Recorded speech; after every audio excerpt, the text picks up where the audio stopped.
오늘 주시는 하나님의 말씀은 히브리서 4장 12절 말씀입니다. 히브리서 4장 12절 말씀 함께 한 목소리로 하나님의 말씀을 봉독합니다. 시작. 하나님의 말씀은 살아있고 활력이 있어 좌우의 날선 어떤 검보다도 예리하여 혼과 영과 및 관절과 골수를 찔러 쪼개기까지 하며 또 마음의 생각과 뜻을 판단하나니. 아멘. 오늘 전할 말씀 제목은 하나님의 말씀이 살아 움직인다입니다. 우리 말씀 제목 한번 따라하겠습니다. 하나님의 말씀이 살아 움직인다. 오늘 본문 히브리서 4장 12절을 보면 하나님의 말씀이 분명히 살아있다라고 말합니다. 우리 다 함께 다시 한번 읽어보겠습니다. 시작. 하나님의 말씀은 살아있고 활력이 있어 좌우의 날선 어떤 검보다도 예리하여 혼과 영과 및 관절과 골수를 찔러 쪼개기까지 하며 또 마음의 생각과 뜻을 판단하나니. 아멘. 어떤 목사님이 이렇게 간절히 기도했다고 합니다. 하나님, 나에게도 이 말씀이 살아 움직이는 것을 경험하게 해주십시오. 우리 성도님들은 하나님의 말씀이 살아있는 것을 실제로 경험해 보신 적이 있습니까? 다시 질문하겠습니다. 우리 성도님들은 하나님의 말씀이 살아있다는 것을 정말 믿으십니까? 하나님의 말씀이 선포되고 있는 지금 이 시간 우리 모두에게 이 하나님의 말씀이 실제로 살아 움직이고 역사하는 것을 경험하는 잊지 못할 은혜의 시간이 다 되시기를 주님의 이름으로 축원드립니다. 세상의 책들도 때로는 사람의 심금을 울리고 또 우리의 삶의 태도를 바꿀 만큼 영향력을 끼치기도 합니다. 그러나 성경, 이 하나님의 말씀은 세상 책과는 본질적인 차이가 있죠. 일반 책들은 사람이 쓴 책입니다. 자기 생각, 자기 경험을 기록한 것이죠. 그래서 그것을 가지고 사람들에게 감동을 주기도 하고 또 때로는 사람들을 좀 개선시키기도 합니다. 그러나 성경은 사람이 아니라 성령의 감동으로 기록된 하나님의 말씀입니다. 이 말씀은 단순히 우리를 좀 더 좋은 사람 만드는 것이 아닙니다.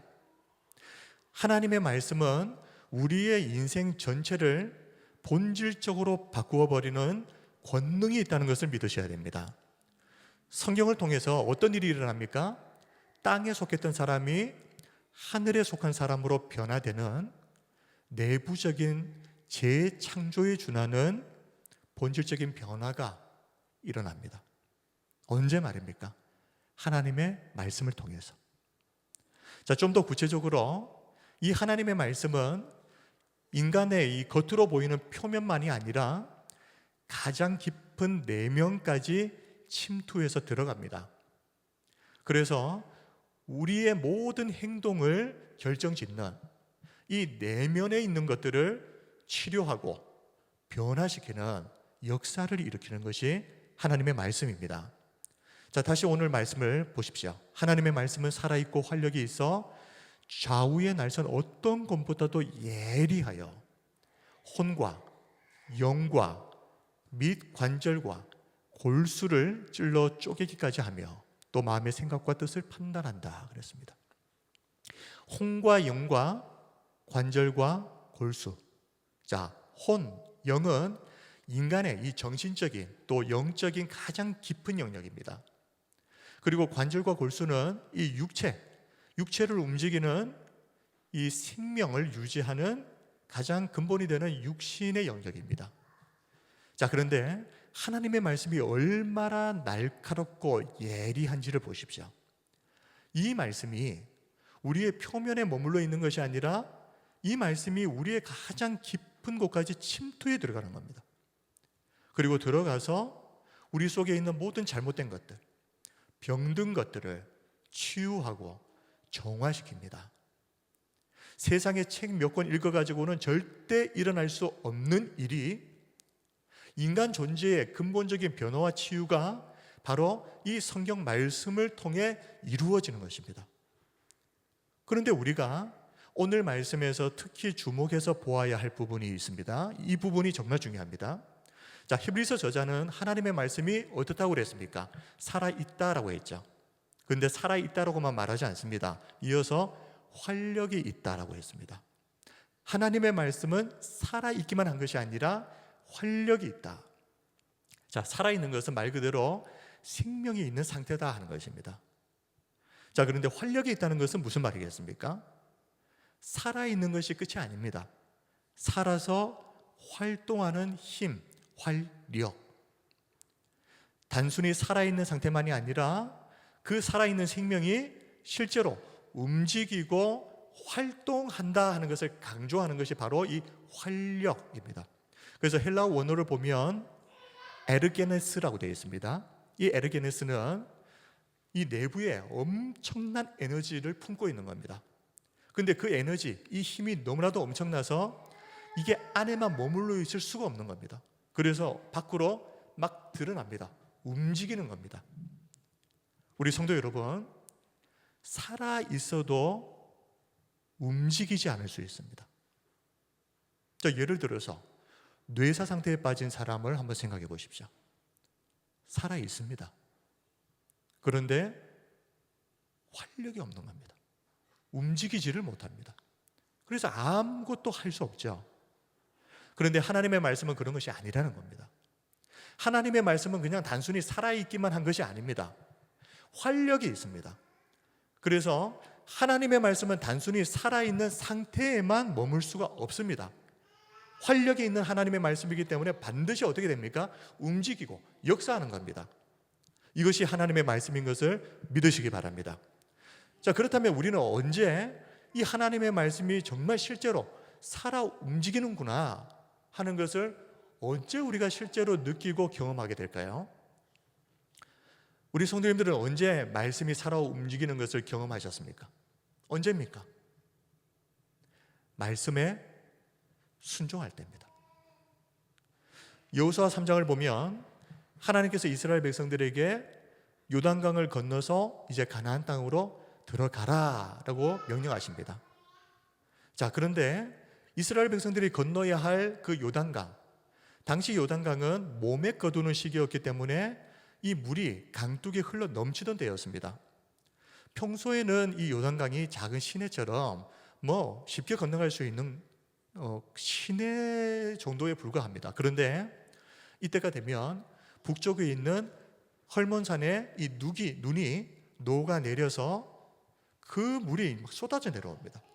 그러다 보니 강폭이 엄청나게 넓어지고 수심이 깊어지는데 유속까지 너무 세기 때문에 사람의 힘으로는 절대 건널 수 없는 상태가 됩니다. 이때. 그런데 이렇게 물이 여전히 넘실대고 흘러 넘치고 있던 그때 하나님은 여호수아를 통해서 제사장들에게 언약궤를 어깨에 메고 요단강으로 들어가라라고 명령하시거든요. 여호수아 3장 8절을 보십시오. 너는 언약궤를 맨 제사장들에게 명령하여 이르기를 너희가 요단 물가에 이르거든 요단에 들어서라. 지금 물이 흐르고 있습니다. 게다가 그냥 물도 아니고 굉장히 심한 요속으로. 그런데 그런 물 속에 제사장들이 언약궤를 메고 들어가라는 겁니다. 그런데 하나님이 그 다음에 말씀하시죠. 그렇게 순종하기만 하면 어떻게 되느냐? 위에서부터 거세게 흘러 내려오던 이 요단 강물이 즉시 끊어져 버린다는 겁니다. 그리고 저 위에 어딘가에서 한 곳에 그 물이 쌓이게 될 것이다. 자, 여호수아 3장 13절을 보십시오. 온 땅의 주 여호와의 궤를 맨 제사장들의 발바닥이 요단 물을 밟고 멈추면 어떻게 되느냐? 요단 물 곧 위에서부터 흘러내리던 물이 끊어지고 그 다음에 한 곳에 쌓여 서리라. 놀랍게도 언약궤를 맨 제사장들이 말씀에 순종해서 요단강에 발을 내딛자마자 하나님의 말씀이 실제로 이루어집니다. 위에서부터 막 흘러내리던 그 물이 멀리 떨어져 있던 아담 성읍 변두리에서부터 한 곳에 막 쌓이기 시작하는 겁니다. 흘러내려야 될 물이 쌓여버립니다. 그리고 아래쪽은 물이 완전히 끊어져 버리는 거죠. 그래서 백성들은 마른 땅을 지나서 가나안에 들어가게 되었다. 자, 이 내용을 여호수아 3장 15절에서 17절에 기록을 하고 있습니다. 한번 들어보시기 바랍니다. 요단이 곡식 거두는 시기에는 항상 언덕에 넘치더라 그랬습니다. 자, 궤를 맨 자들이 요단에 이르며 궤를 맨 제사장들의 발이 물가에 잠기자. 자, 어떤 일들이 벌어집니까? 16절.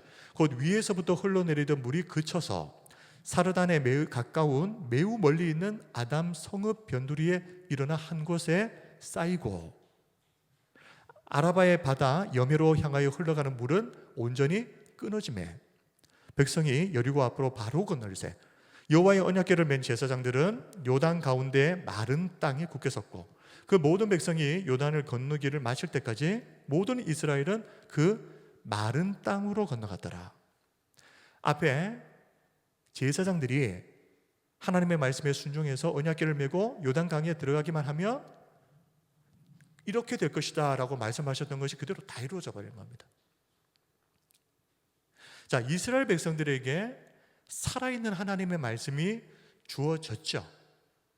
자, 그런데 이 살아있는 하나님의 말씀, 이스라엘 백성들이 순종했을 때 어떻게 됩니까? 원래 살아있는 그 말씀이 살아 움직이기 시작하는 겁니다. 그래서 기적을 이루어냅니다. 오늘 굉장히 지금 중요한 이야기를 하고 있습니다. 성도 여러분, 하나님의 말씀은 우리가 순종하든 순종하지 않든 그 자체로 이미 생명이 있습니다. 원래부터 하나님의 말씀은 살아있는 말씀입니다. 그런데 그 말씀에 우리가 순종할 때 이미 살아있었던 그 하나님의 말씀이 어떻게 된다는 겁니까? 활력을 얻는 겁니다. 살아있는 말씀이 드디어 움직이기 시작하는 겁니다. 역사하기 시작하는 겁니다. 더 이상 하나님의 말씀이 관념이 아니라 순종을 통해서 말씀이 움직이고 역사하는 이 실제가 되는 것, 이것을 하나님의 말씀이 살아있고 활력이 있다라고 말하는 것이죠. 자, 우리 한번 따라하겠습니다. 하나님의 말씀이 살아있고 활력이 있다. 아멘. 하나님의 말씀은 그냥 살아있기만 한 게 아닙니다. 활력이 있습니다. 움직인다는 말입니다. 언제 말입니까? 순종할 때. 그러므로 성도들은 하나님의 말씀이 그냥 살아있구나, 이것을 우리가 머리로 지식으로 알고 있는 것이 중요한 게 아니라 순종을 통해서 이 말씀이 실제로 움직이고 역사하는 것을 우리가 신앙생활을 하면서 경험을 해야 된다는 말이죠. 그래야 우리가 이 말씀 속에 얼마나 강력한 영적 생명이 담겨져 있는지를 비로소 제대로 깨닫게 됩니다. 살아있는 하나님의 말씀을 정말 제대로 경험하길 원하십니까? 그렇다면 말씀에 순종하시기 바랍니다. 에베소서 6장 17절을 보면 하나님의 말씀을 성령의 검에 비유하고 있습니다. 자, 에베소서 6장 17절, 구원의 투구와 성령의 검, 곧 하나님의 말씀을 가지라. 자, 성령의 검, 곧 하나님의 말씀. 자, 바울이 하나님의 말씀을 굳이 성령의 검에 비유한 이유가 있습니다. 이 말씀, 이 성경은 죽은 활자에 결코 머물러 있을 수가 없는 악한 세력을 실제로 물리치는 살아있는 하나님의 말씀이다 하는 것을 강조하기 위해서입니다. 그런데 이 성령의 검이라고 하는 이 비유가 나중에 살펴보겠지만 굉장히 중요한 의미를 담고 있습니다. 앞에서도 말했듯이 하나님의 말씀은 언제 살아 움직이기 시작한다고 그랬습니까? 순종할 때입니다. 원래부터 말씀은 살아 있습니다.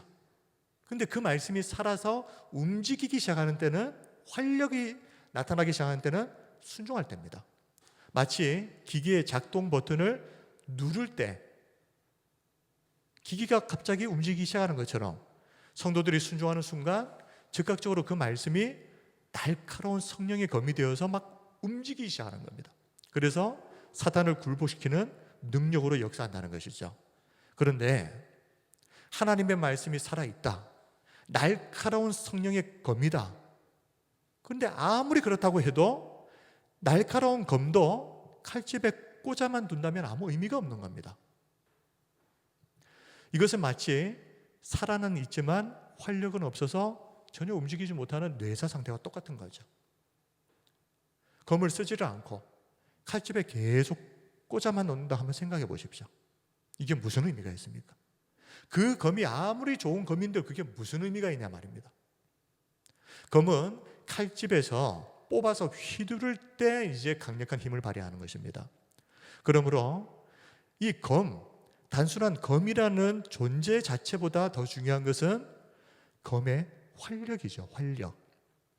검이 칼집에서 나와서 움직여야 비로소 검의 실제 능력이 나타나는 겁니다. 우리 사랑하는 성도 여러분, 말씀의 검, 성경을 내가 가졌다 하는 것만으로 만족하지 마십시오. 그것은 마치 명검을 그냥 칼집에 꽂아놓고 있는 것과 다를 바가 없습니다. 말씀의 검은 실제로 뽑아서 악한 세력들을 향해서 휘두르라고 있는 것입니다. 사용하라고 있는 것입니다. 그런데 말씀의 검을 칼집에서 뽑는다는 것이 뭐라는 겁니까? 내 속에 관념으로만 머물러 있던 그 말씀을 어떻게 순종할 때, 적극적으로 순종할 때 말씀의 검이 칼집에서 드디어 뽑혀져 나와서 원래부터 이 말씀에 담겨져 있었던 엄청난 생명의 능력을 발휘하기 시작하는 것. 하나님의 말씀이 선포되고 있는 지금 이 시간, 이 말씀이 성령의 검이 되어서 우리의 가장 깊은 내면의 혼과 영과 관절과 골수를 찔러 쪼개는, 우리의 병든 내면을 치유하고 변화시키는 이것뿐만이 아니라 우리의 인생에 놀라운 능력으로 임하는 이 말씀의 생명의 역사를 경험하는 성도님들이 다 되시기를 주님의 이름으로 축원합니다. 자, 그러려면 어떻게 해야 된다고요?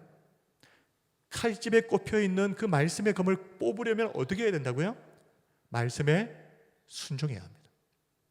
그게 검을 칼집에서 뽑는 겁니다. 안타깝지만 성도들 중에는 이 살아있는 하나님의 말씀을 가지고 있고 또 심지어 열심히 읽기까지 합니다. 그런데 안타깝게도 그 말씀에 순종하지 않아서 살면서 단 한 번도 그 말씀이 살아 움직이는 이 활력을 경험해 보지 못한 사람들이 실제로 있습니다. 이렇게 한번 생각해 보십시오. 한 환자가 명의를 찾아갔습니다.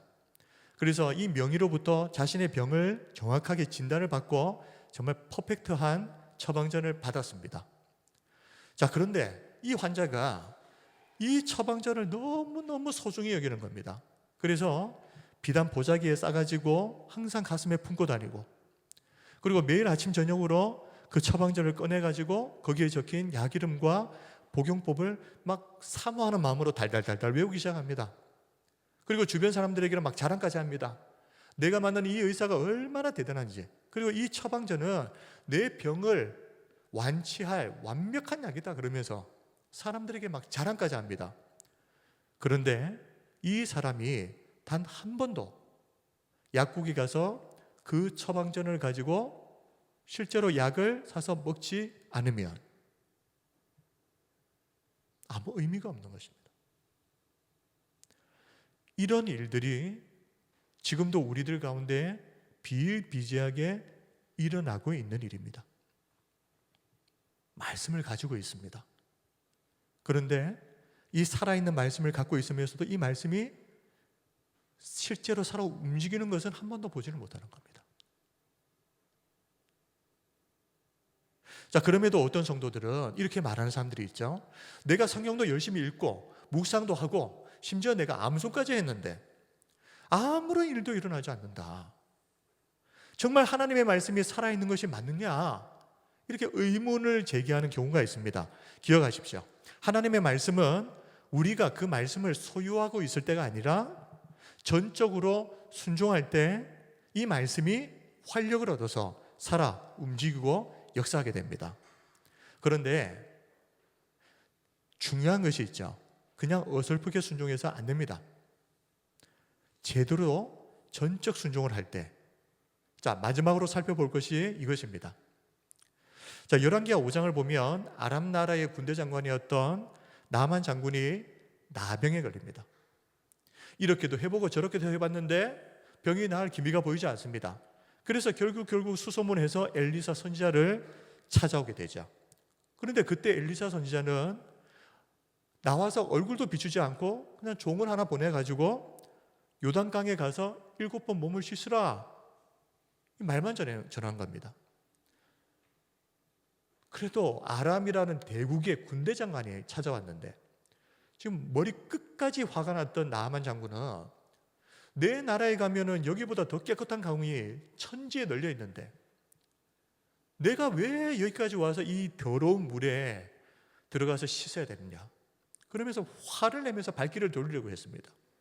그런데 그때 나만과 함께 왔던 종들이 극구 말리면서 이렇게 말합니다. 열왕기하 5장 13절, 그의 종들이 나와서 말하여 이르되 내 아버지여, 선지자가 당신에게 큰 일을 행하라 말하였다면 행하지 아니하였으리까?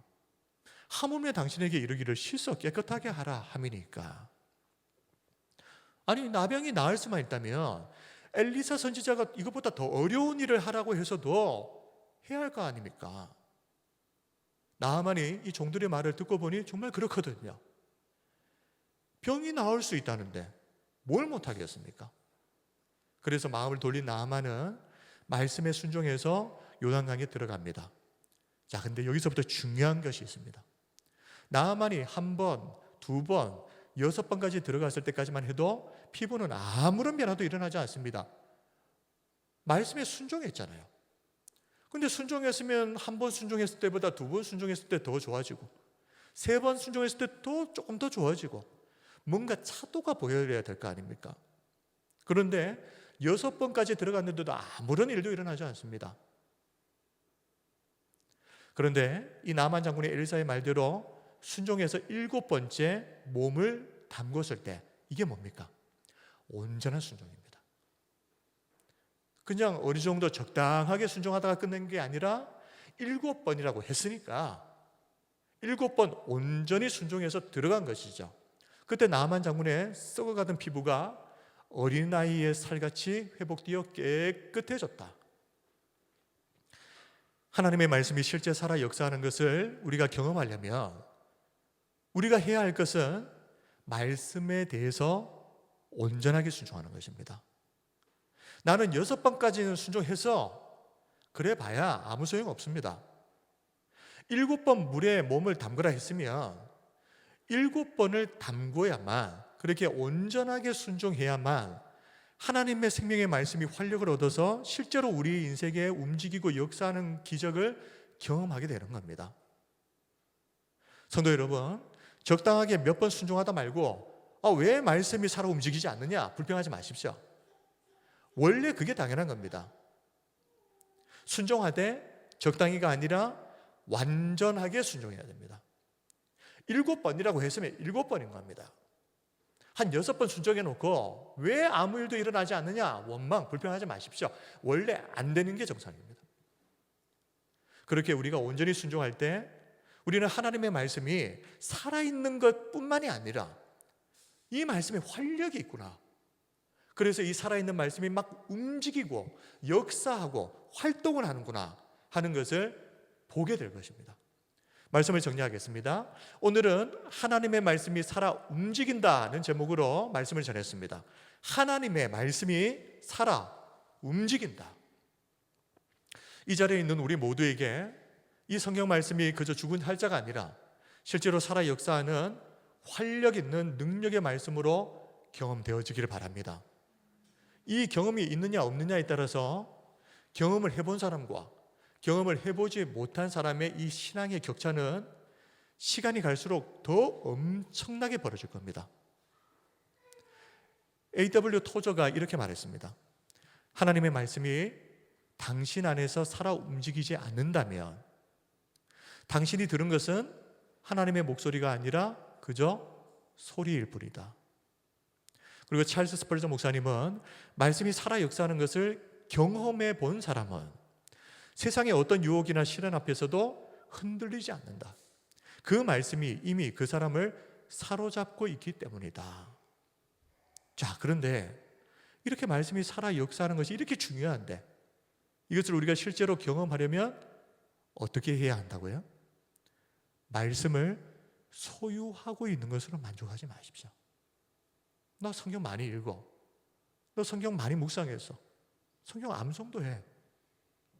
그게 아닙니다.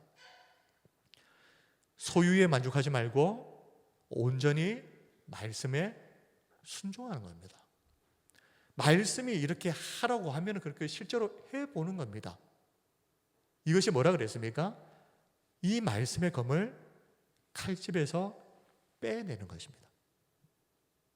그러면 하나님의 말씀에 담겨져 있던 이 생명이 우리가 순종할 때 활력을 얻어서 우리의 혼과 영과 관절과 골수, 우리 내면의 가장 깊은 곳, 어떤 것으로도 도달할 수 없는 그 가장 깊은 곳에 있는 본질적인 것들을 치유하고 변화시키는 역사가 일어날 것이고, 그리고 그 에너지는, 그 힘은 내 속에 머물러 있을 수가 없습니다.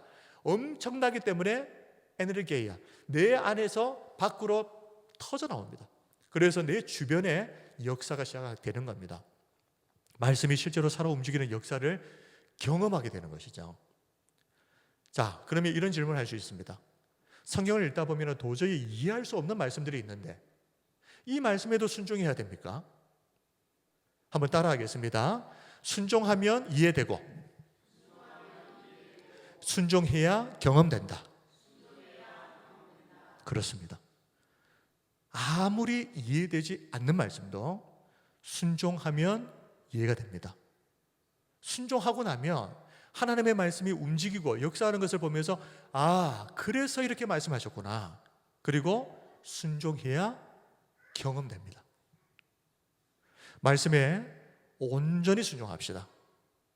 7번이라고 했는데 한 6번까지 해놓고 이 정도 했으면 내가 할 바 다 했다 이렇게 말씀하지 마시고 7번이면 7번까지 온전하게 순종해서 내 손에 들려져 있는 이 귀한 말씀, 이 생명의 말씀이 우리의 순종을 통해서 이 말씀에 활력이 들어가서 살아 움직이는 이 기적을 날마다 경험하고 맛보는 우리 성도님들이 다 되시기를 주님의 이름으로 축원합니다.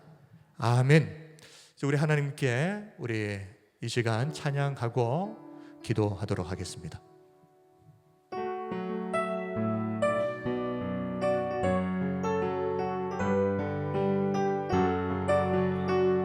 어떤 말씀이든 순종하겠습니다. 이 마음으로 하나님께 찬양합시다.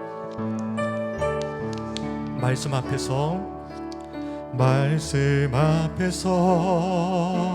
경외함으로 주께 홀로 섭니다.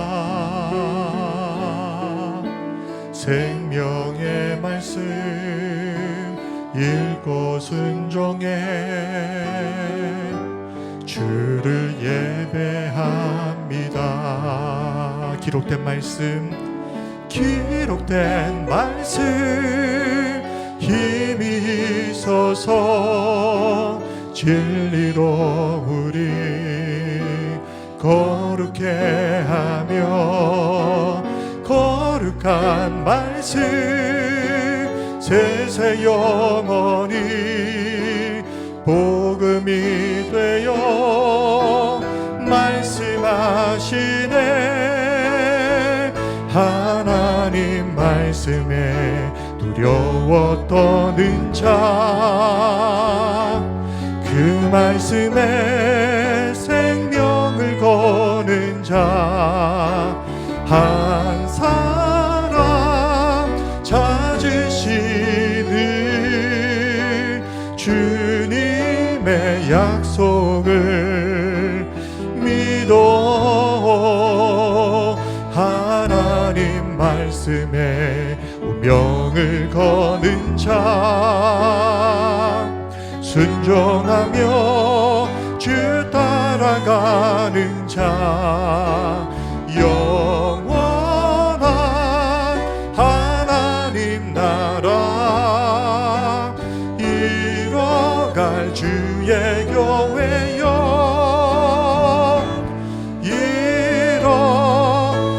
일어나라. 말씀 앞에서 경외함으로 말씀 앞에서 경외함으로 주께 홀로 섭니다. 주께 홀로 섭니다.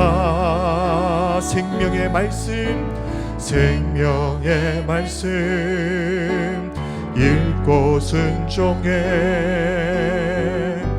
주를 예배합니다. 기록된 말씀, 기록된 말씀 힘이 있어서 진리로 우리 거룩해 하며 거룩한 말씀 세세 영원히 복음이 되어 말씀하시네.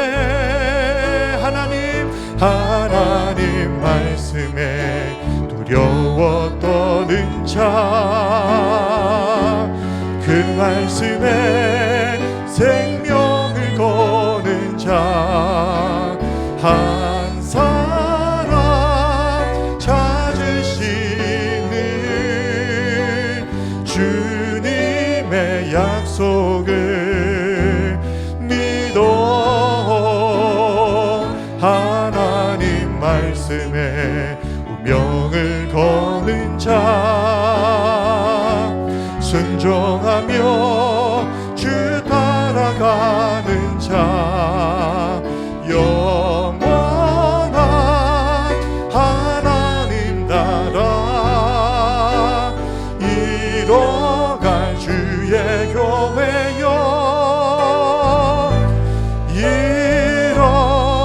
일어나라. 우리 박수 치며 찬양합니다. 하나님 말씀에 두려워 떠는 자, 그 말씀에 생명을 거는 자 한 사람 찾으시는 주님의 약속을 믿어 하나님 말씀에 운명을 거는 자, 순종하며 주 따라가는 자, 영원한 하나님 나라 이뤄갈 주의 교회여 일어나라. 주 말씀은 그 말씀에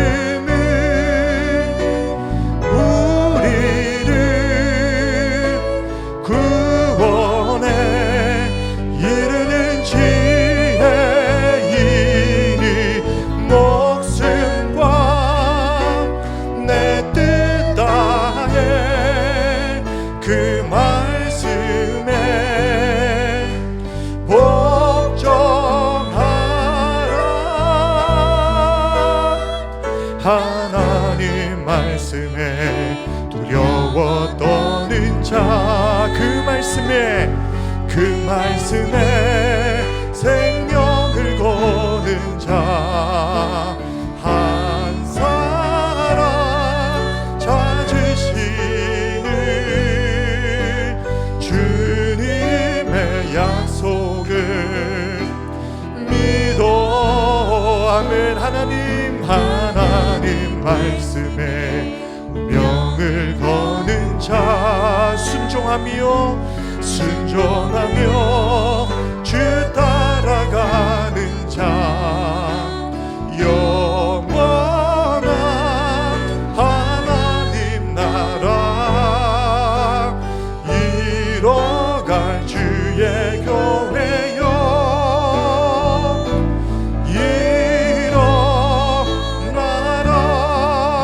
일어나라. 아멘. 이제 우리 함께 기도합시다. 하나님의 말씀은 살아있을 뿐만 아니라 활력이 있는 것을 믿습니다. 우리가 이 말씀에 순종할 때 그냥 순종이 아닙니다. 온전히 순종할 때 살아있는 이 하나님의 말씀은 활력을 얻어서 움직이고 역사할 것입니다. 우리의 인생에 기적을 일으킬 줄 믿습니다. 7번 말씀하셨는데 6번 순종해 놓고 하나님의 말씀이 왜 아무런 일도 일어나지 않습니까? 그렇게 원망하고 불평할 것이 아니라 지금까지 적당히 몇 번 순종하다가 순종을 포기해버렸던 우리 자신들을 탓해야 됩니다. 하나님, 이제는 하나님의 말씀이 살아있는 것을 믿고 우리가 순종할 때, 온전히 순종할 때 이 말씀이 살아 움직이는 것을 믿고 끝까지 온전히 말씀에 순종해서 우리의 인생에 이 말씀이 살아있는 것을 경험하며 살게 해 주십시오. 하나님, 우리에게 이 믿음을 주옵소서. 우리 함께 통성으로 기도하겠습니다. 거룩하신 아버지 하나님, 오늘도 저희들을 이 자리로 인도하여 주셔서 주님의 말씀을 듣기만 할 뿐만 아니라 우리가 이 말씀에 순종할 때에 이 말씀이 살아 움직인다는 것을 다시 한번 듣게 하시니 감사합니다. 아버지 하나님, 우리 성도들 가운데 살아가면서 단 한 번도 이 말씀이 살아있다는 것을, 이 말씀이 살아 움직인다는 것을 한 번도 경험해 보지 못한 성도들이 있습니까? 주님, 우리에게 순종할 수 있는 믿음을 주시옵소서. 그리하여 우리의 순종을 통해 이 말씀이 우리의 손에 들려져 있었던 이 생명의 말씀이 살아 움직이고 역사하는 것을 우리의 두 눈으로 똑똑히 목격할 수 있도록 은혜를 베풀어 주시옵소서. 아버지 하나님, 온전하게 순종하게 하옵소서. 몇 번 순종하다가 포기해버리고 왜 아무런 일도 일어나지 않느냐고 원망하고 불평하는 것이 아니라 온전하게 순종하여서 이 말씀이 실제로 살아있는 것을 우리의 두 눈으로 똑똑히 목격할 수 있도록 은혜를 베풀어 주시옵소서. 살아계신 예수님 이름으로 기도드립니다. 아멘. 영광과 찬양을 받으시기에 합당하신 우리 하나님 아버지, 우리의 손에 들려주신 이 귀한 하나님의 말씀이 살아있는 것을 믿습니다. 그런데 살아있을 뿐만 아니라 우리가 그 말씀에 순종할 때 이 살아있는 말씀이 활력을 얻어서 움직이고 역사하는 기적을 만들어낼 줄 믿습니다. 아버지 하나님, 지금까지 그래도 나름대로 순종한다고 애를 써왔지만 온전하게 순종하지 못해서 항상 그 문턱에서 하나님의 말씀에 활력을 가지고 움직이고 역사하는 것을 보지 못하고 경험하지 못했던 우리의 믿음의 부족함을 하나님 용서해 주시고 이제는 온전히 순종할 수 있는 믿음을 주시옵소서. 그리하여 이 땅을 살아가는 동안 우리의 인생에 하나님의 말씀이 실제로 살아 역사하는 이 기적들을 날마다 경험하며 맛보는 우리 모든 성도들 되게 하여 주시옵소서. 살아계신 예수님 이름으로 기도드립니다. 아멘.